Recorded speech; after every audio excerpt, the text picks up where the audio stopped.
नमस्ते, मैं उज्ज्वला महाराष्ट्र पूना से। दोस्तों, आज हम प्लांट की रिपोर्टिंग के बारे में बात करेंगे। ऐसे कौन से कारण होते हैं जिससे हमें प्लांट की रिपोर्टिंग करनी चाहिए और सही तरीके से रिपोर्टिंग हम कैसे कर सकते हैं, ये बातें आज हम जान लेंगे। घर पर जो पौधे होते हैं वो भी हमें इंडिकेशन देते हैं रिपोर्टिंग के, तो वो इंडिकेशन क्या है ये आज हम जान लेंगे। हम नर्सरी से पौधा खरीद के लाते हैं और घर आने के बाद उसे रिपोर्ट भी करते हैं, मगर 2-3 दिन बाद ही पौधा मुरझा जाता है और धीरे धीरे मर जाता है। तो सही तरीके से रिपोर्टिंग करना बहुत ज़रूरी है ताकि हमारा पौधा अच्छे से सर्वाइव करे और ग्रोथ भी करे।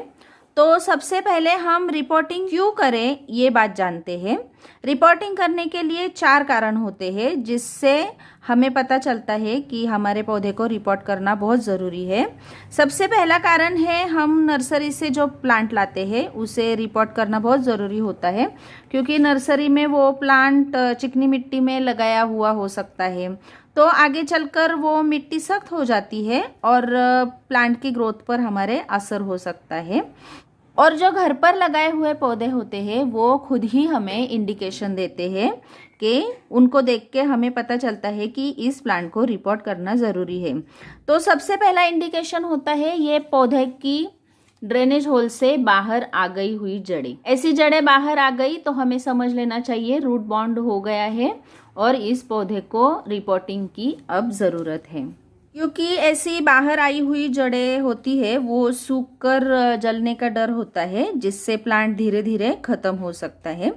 दूसरा कारण है, अगर पौधे का ग्रोइंग पीरियड चल रहा है फिर भी हमारा पौधा बहुत ही स्लो ग्रो करता है या फिर उसमें फल या फूल बहुत कम आते हैं या फिर उनका आकार बहुत छोटा होता है, तो ये इंडिकेशन ऐसे होते हैं कि रूट बाउंड हो गया है और पौधे को अच्छे से खाद पानी नहीं मिल रहा है और इसी वजह से इसको रिपोर्ट करना ज़रूरी हो जाता है। अगला इंडिकेशन पौधा देता है, जब भी हम पानी डालते हैं तो सीधा पानी ऐसे बाहर की तरफ से बाहर निकल आ जाता है, क्योंकि अंदर ये जो जड़ें होती है हमारी उनका गुत्था तैयार हुआ होता है और वो गुत्थे के कारण पानी बाहर की तरफ आता है, अंदर जाने में उसको जगह नहीं मिलती और वो पानी सीधा बाहर आता है। तो ऐसे कंडीशन में भी हमें पौधे की रिपोर्टिंग करनी ज़रूरी हो जाती है। तो अब हम रिपोर्टिंग कैसे करें इस बारे में बात करेंगे। चलिए शुरुआत करते हैं। अगर हमने नर्सरी से पौधा लाया है तो लाने के तुरंत बाद ही हम उसकी रिपोर्टिंग नहीं करेंगे, उसे 7 से 8 दिन तक हमारे घर में जहाँ पे हम पौधे रखते हैं उन पौधे के बीच में उसको रखेंगे ताकि उसको ट्रांसप्लांट का शॉक ना लगे। नर्सरी से सीधा लाया हुआ पौधा रिपोर्ट किया तो भी मरने का डर रहता है, इसलिए 7-8 दिन बाद ही उसकी रिपोर्टिंग करें। और हम जब रिपोर्टिंग करें तो उसको अच्छे से पानी दें 1 दिन पहले और उस पौधे की पॉट को हम छाया में रख दें ताकि पानी देने से उसकी मिट्टी आसानी से निकल जाए और हमारी जड़ें बिना खराब हुए बिना नुकसान हुए अच्छे से बाहर निकल आ सके। जब भी हम रिपोर्ट करेंगे तो शाम के वक्त में करेंगे ताकि रात भर का वक्त उसकी जड़ों को सेट होने के लिए मिल सकता है। रिपोर्टिंग करने को ले तो एकदम से जड़ें खींचे नहीं, ऐसे पॉट को टैप करके उसकी मिट्टी को थोड़ा सा ढीला कर दें और उसके बाद हम ऐसे हाथ से अच्छे से पौधे को पकड़ के उसको ऐसे निकाल सकते हैं। देखिए पानी दिया है तो बिल्कुल निकल आई जड़ें बाहर। अब इन जड़ों को हम धीरे धीरे अलग अलग करेंगे। अगर ये काम आपको मुश्किल लग रहा है तो आप इस बॉल को ऐसे पानी भरे बर्तन में भी रख सकते हैं ताकि ये मिट्टी खुली होके अच्छे से जड़ें निकल आए। ऐसा करने के बाद 2 घंटे के बाद हम इसकी रिपोर्टिंग कर सकते हैं।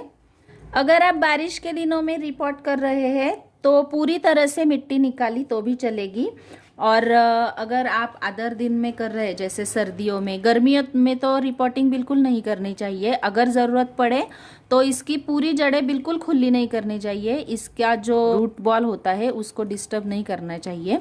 बारिश के दिनों में हम कर सकते हैं। कि कितनी बड़ी जड़ें हो गई थी, इसका रूट बाउंड हो गया था। अगर आपको लगे कि इसकी जड़ें बहुत ही लंबी हो गई है तो आप उनको कट भी कर सकते हैं। ये बहुत लंबी लंबी जड़ें आप कट कर दें। मेन जो जड़ है उसको हम हाथ नहीं लगाएंगे। ये जो बाकी की बाजू की जड़ें हैं उनको हम कट कर देंगे। अब देखिए ये पूरी तरह से खुल चुकी है। ऐसे ही पानी में रख के हम अब इसकी मिट्टी तैयार कर देते हैं। रिपोर्टिंग करने के वक्त पॉट का सिलेक्शन बहुत इम्पोर्टेंट होता है। जिसमें से हमने प्लांट निकाला है उससे हम नया वाला पॉट 1 से 2 इंच बड़ा उतना ही ले सकते हैं। बहुत बड़े पॉट में हम रिपोर्ट नहीं करेंगे प्लांट को। अगर हम मिट्टी का पॉट यूज़ करें तो बहुत अच्छा है, क्योंकि मिट्टी के पॉट में इवेपोरेशन अच्छे से हो जाता है और जड़ों को ठंडक मिलती है। लेकिन मिट्टी का पॉट बहुत हेवी होता है, तो हम बालकनी में या तो फिर विंडो में जो ग्रिल होते हैं उसमें उसको नहीं रख सकते ज़्यादा हेवी होने के कारण। तो हम ऐसे प्लास्टिक के पॉट का इस्तेमाल करते हैं। लेकिन प्लास्टिक के पॉट का इस्तेमाल करते वक्त आपको ये बात ज़रूर ध्यान में रखनी है कि उसके ड्रेनेज होल बहुत अच्छे होने चाहिए। अगर खुले नहीं हैं तो उनको खुला कर दीजिए, इससे कि हमने पानी डाला तो पानी सब बाहर निकलना चाहिए। इसके बाद जो भी ड्रेनेज होल है उनको ढकने के लिए हम किसी भी सूती कपड़ा या तो फिर टूटे हुए गमलों की जो टुकड़े होते हैं, ठिकरिया, उनको रख सकते हैं। मैं तो हमेशा से ही ये नारियल के छिलके रखती हूँ, इससे मेरी मिट्टी पानी के साथ बाहर नहीं आ जाती ड्रेनेज होल से। ये रखने के बाद अब हम मिट्टी तैयार करेंगे। जब भी हम कौन सा भी पौधा रिपोर्ट करते हैं तो उस पौधे के रिक्वायरमेंट के अनुसार हमें मिट्टी तैयार करनी चाहिए, क्योंकि कई पौधों को मॉइस्ट मिट्टी लगती है, कोई पौधों को न्यूट्रिएंट्स रिच मिट्टी लगती है, या फिर कोई पौधों को कम खाद दिया तो भी चलता है। इसलिए उस पौधे की जो रिक्वायरमेंट है उसकी हिसाब से हम मिट्टी तैयार करेंगे। लेकिन हाँ, अगर आपको मालूम नहीं है उस पौधे को क्या चाहिए तो आप वेल ड्रेन सॉइल, ये सब पौधों को अच्छी लगती है। गमले में लगाने जाने वाले हर पौधे को हम वेल ड्रेन सॉइल ही बनाएंगे, और सबसे आइडियल मिट्टी वेल ड्रेन सॉइल ही होती है। एक हिस्सा हम सैंड लेंगे जो कंस्ट्रक्शन में यूज़ होती है वो, एक हिस्सा हम सॉइल लेंगे जो हम गार्डन में यूज़ करते हैं या फिर हम नर्सरी से लाएंगे वो, और एक हिस्सा हम कौन सा भी कंपोस्ट यूज़ करेंगे। पहले कभी गोबर खाद का इस्तेमाल ना करें, क्योंकि गोबर खाद बहुत गर्म होती है। पहले से ही पौधा रिपोर्ट की वजह से शॉक में होता है और गोबर खाद मिलाने से उसकी गर्मी कई पौधों को सूट नहीं हो सकती है। इसलिए आप कंपोस्ट में वर्मी कंपोस्ट मिलाइए, या फिर किचन वेस्ट कंपोस्ट मिलाइए, या फिर पत्तों की कंपोस्ट मिलाइए। इन तीनों में से कौन सी भी कंपोस्ट आप मिला सकते हैं। बाद में पौधा जब सेट हो जाएगा उसकी जड़ें, तो हम ऊपर से गोबर खाद डाल सकते हैं। और जब भी हम मिट्टी तैयार करेंगे उसमें 1 से 1.5 मुट्ठी नीम खली डालनी बहुत ज़रूरी है। नीम खली से हमारे मिट्टी में जो भी फंगस वगैरह हो, कीड़े हो, वो जड़ों तक नहीं पहुंचते हैं। और नीम खली पेस्टिसाइड, फंजीसाइड के साथ साथ फर्टिलाइज़र का भी काम करती है। और पौधे को शॉक ना लगे इसलिए हम इप्सम सॉल्ट का भी यूज़ करेंगे। इप्सम सॉल्ट हमारे पौधे को जो रिपोर्टिंग का शॉक लगता है उससे बचाता है। अगर आपके पास नीम खली नहीं है तो आप हल्दी पाउडर भी मिला सकते हैं। हल्दी पाउडर भी मिट्टी को हमारे रिचार्ज करने के बहुत काम आती है, और उसमें फंगस जो हो उसके लिए हल्दी पाउडर अच्छी होती है। हल्दी पाउडर का यूज़ कैसे करें इसके बारे में मेरा वीडियो चैनल पे अवेलेबल है, आप चाहे तो उसे देख सकते हैं। तो ये आइडियल मिट्टी हो गई हमारी किसी भी पौधे के लिए। अब ये मिट्टी में हम हमारा कोई भी पौधा लगा सकते हैं। जब भी हम रिपोर्टिंग की शुरुआत करें तब हम सारी चीज़ों को एक साथ जमा करके रखना बहुत ज़रूरी है, नहीं तो हम जड़ें खोल देंगे और मिट्टी ढूंढेंगे या फिर पानी कहाँ है, ऐसा नहीं करना चाहिए। सभी चीज़ों को एक जगह पे अच्छे से जमा करके फिर रिपोर्टिंग की शुरुआत करें। ये जो पहला लेयर है उसको हम अच्छे से दबा के बिठाएंगे ताकि इसमें कोई एयर पॉकेट ना रह जाए, और ऊपर से हमने पानी डाला तो हमारी मिट्टी नीचे जाती है और पौधा ऊपर आके उसकी जड़ें खुली हो सकती है, इसलिए पहला लेयर हमें बहुत अच्छे से दबा के लेना है। अब पौधा ये रिम के हिसाब से आना चाहिए 1 इंच तक, इतनी नीचे हम मिट्टी डाल देंगे। जड़ों को हमेशा ऐसे फैला के लगाना चाहिए।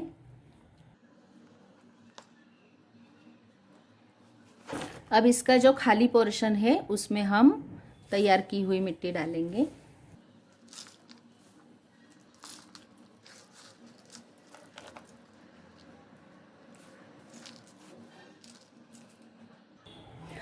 पॉट में हमें 1 से 1.5 इंच तक खाली जगह रखनी है, जैसे कि हम आगे कोई भी कंपोस्ट या फिर कुछ मिलाएंगे तो उसके लिए, और पानी डालेंगे तो वो भी थोड़ी देर रुकना चाहिए।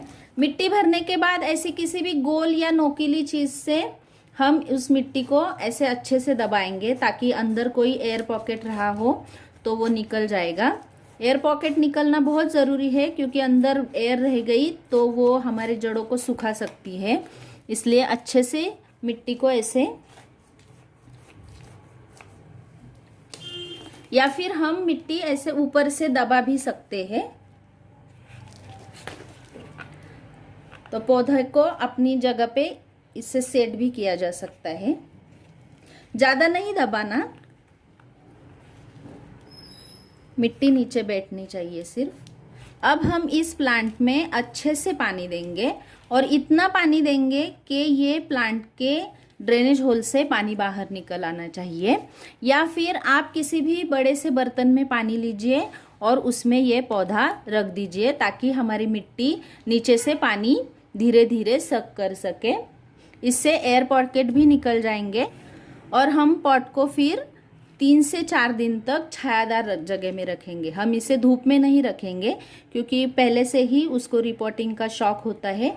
ऊपर से धूप में रखा तो ये गमला गर्म होके उसकी जड़ें भी गर्म हो सकती है और उसको स्ट्रेस आ सकता है। इस तरह से अगर हम पौधे लगाएंगे तो हमारा पौधा कभी भी नहीं मरेगा।